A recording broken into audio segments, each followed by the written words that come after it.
Անկեղծ ասած այն շակերտավոր հեղաշրջման պլանը, որը երեք հրապարակվեց եւ հրապարակվեց իշխանության հայտնի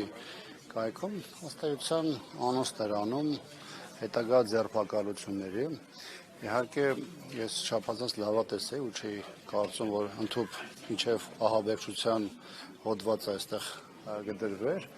բայց իշխանությունը, ինչպես ասում են, բոլոր սպասումները միշտ փորձում է առաջ անցնել սպասումներից եւ այս իրավիճակում կարող եմ ասել, որ անչափ աղանդից զուրկ սցենարիստները նաեւ տնի աշխատել, որովհետեւ քննչական կոմիտեի հաղորդագրությունը եղած այսօրվա մեր իրողությունների եւ հատկապես այդ մարդկանց վերագրվող բանն ես տեսնում որ իշխանությունը նպատակ ունի հանրային քաղաքական այլ տեղեկատվական օրակարգ պահելու Իշխանությունը անկախ այն հանգամանքից, երբ որ դաշտում հայտնվում են այլ օրակարգեր, սկսած անվստահության գործընթացից կամ ընտրությունների հետ կապված տարբեր քննարկումներից, իշխանության համար դա խնդիր է, որովհետև ինքը կարծում է, որ իշխանությունը պահելու գլխավոր նախապայմաններից մեկը հանրային քաղաքական օրակարգին տեր կանգնելն է եւ փորձում է տարբեր միջոցառումների այդ թվում այդ հայտնի նաև գրեհիկ բառապաշարը Facebook-յան այդ բառապաշարի միջոցով փորձում է անընդհատ բոլոր հոսքերը բերել իր ընտանիքի, իր քաղաքական թիմակիցների շրջանակ։ Հիմա սա այդ օպերացիաներից մեկն է, որովհետև գիտեք բոլոր տրամաբանական սահմաններից դուրս է ներկայացված քննչական կոմիտեի ներկայացված ցանկով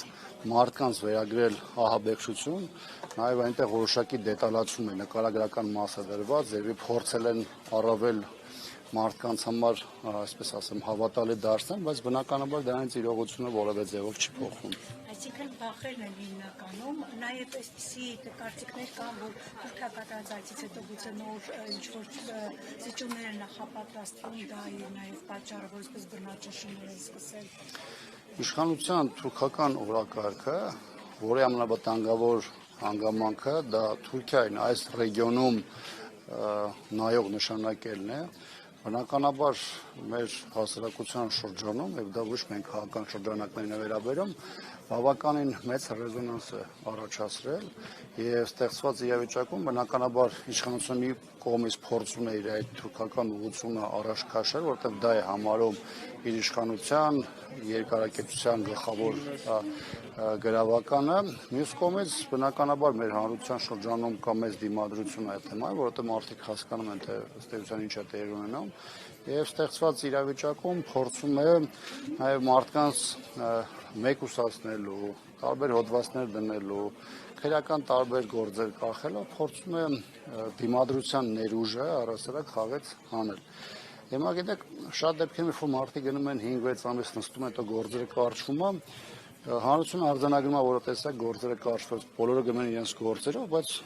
շատ չի վերլուծում, թե այդ մարդիկ, ովքեր 4 ամիս, 6 ամիս կամ 1 տարի դուրս են մնացել պրոցեսներից, մեկուսացվել են,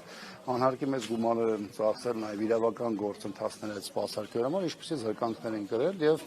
իրականության մեջ նման բաները շատ դեպքերում նաև մոռացում է։ Հիմա իշխանությունը փորձում է պետական մեքենան օգտագործել, պետության փողերը այս տեսանկյունից վատնել, դատական իրավական համակարգի միջոցով մարդկանց ծանրաբեռնել այլ թեմաներով, որպեսզի հնարավոր չլինի այսպիսի քաղաքական կարևոր փուլերում եւ նաեւ 26-ին ընթരാճ զբաղվել այն կարևոր օրակարգային հարցերը, որը այսօր կախված է մեր երկրի գլխին եւ ինչը նաեւ հանրային քաղաքական տեսանկյունից այն սպասված process-ներն են։ Աբրահամյան Նիկոլ Փաշինյանի ազգային ժողովի ամբիոնից սպառնում է ԿԳԲ-ի պատվարները լցնել, կարծես թե դեռնամուտ է եղել այդ գործի։ Ինչ սպասենք, հա, հետագա ուր կարա հասնի այս ամեն ինչը։ Նախ այս 7 տարիների ընթացքում տարբեր դրսևորումներով այս իշխանությունը ցույց է տվել, որ օրենք սահմանադրությունն իր համար գոյություն չունի, կա իր համար այդ պայն դրված քաղաքական նպատակ, շատ դեպքերում դա նույնիսկ քաղաքական չէ, դա շատ դեպքերում նույնիսկ իշխանության կմահաճույքով է դրսևորվում եւ այդ պարագայում իրենք ցանկացած գնով շեշտում եմ, իրենց համար կարևոր չէ, դա սահմանված է օրենքով կզամանության, թե ոչ, գնալու են այդ ճանապարհով։ Հիմա ազգային ժողովում հնչած այդ հայտարարություններից հետո նաև միջնորդություններ ներկայացվեցին դեմոկրատիչ պատգամավորներին անձեռնամխելիություններ զրկելու մասով, դրանից հետո տարբեր մարդկանց ոստիկանությունը զրույցներ էր հրավիրում, այն մարդկանց, ում հետ վեճ էր եղել, դա դուրս էր իհարկե քաղաքական վեճի, այդ մարդկանց ուղղությամբ իրավապահներ էին ուղարկում եւ այլն։ Այս իրավիճակում ամենազավեշտալի վիճակը այդ իրավապահ համակարգինն է, որոնք մեր երկրում աճող հանցագործության